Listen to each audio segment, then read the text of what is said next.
السلام علیکم ورحمت الله وبرکاتہ یو کس سوال کړی چې مفتی صاحب زکات چاته نشي ورکوي هغه کوم کسان دي چې هغه د زکات مستحق دي خو هغه ته زکات نشي ورکوي جواب دا دی چې زکات چې کوم کسان ته نشي ورکوي باوجود چې هغه کا مستحق هم وي هغه کې اول پلار ته زکات نشي ورکوي پلار مور پلار ته زکات نشي ورکوي اگر چې هغه مستحق غریبان دي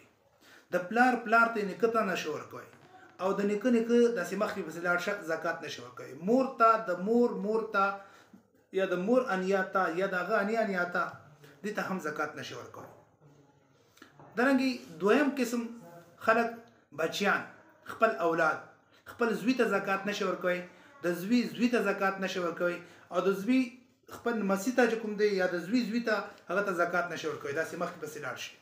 لور ته زکات نشي ورکوي اگر چې مستحق وي د لور ته زکات نشي ورکوي او الی اخر د سیمخ کې راشي دې ته زکات نشي ورکوي دویم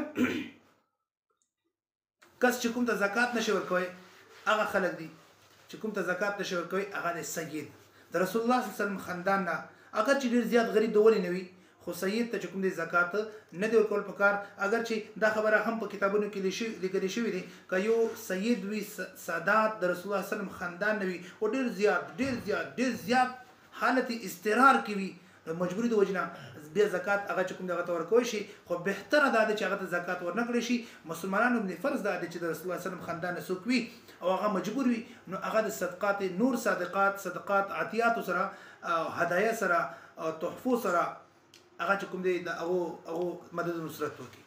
نو کوم کسان ته زکات نشور کې هغه کې هغه کسته یعنی مور پلار ته سړی زکات نشور کوي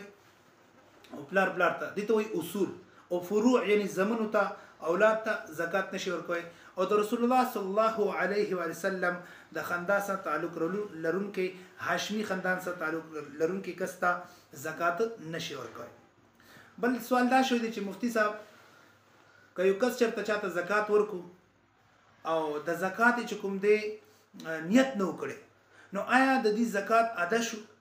جواب دا دی ک نیت د زکات نیت کړي نه وي چې زکات ورکو نو د دې زکات ادا نشو ها دا کېدای شي ک یو کس ته هغه چاته زکات ورکو خو عکس د وجنه زیات زړه کې نیت کړي چې دا زکات ورکوم خو هغه کس ډیر معزز کس ته اگر چې مجبور دی او ډیر نفیس کس ته او د پته شي د کچرته دا ورته ویم چې دا زکات نه کېدای شي د انکار وکي نو دا هغه عزت النفس مجروح نشي دی وجنه هغه ورته چې دا هدیه دی دا انعام دی دا تحفه دی او کسر نه قبول کا او د دې په ځل کې نیت چې دا زکات ادا کوم نو په دې ترکیب باندې زکات ادا شو الله دې په دې خبرو باندې متعامل کولتو توفیق نصیب فرماو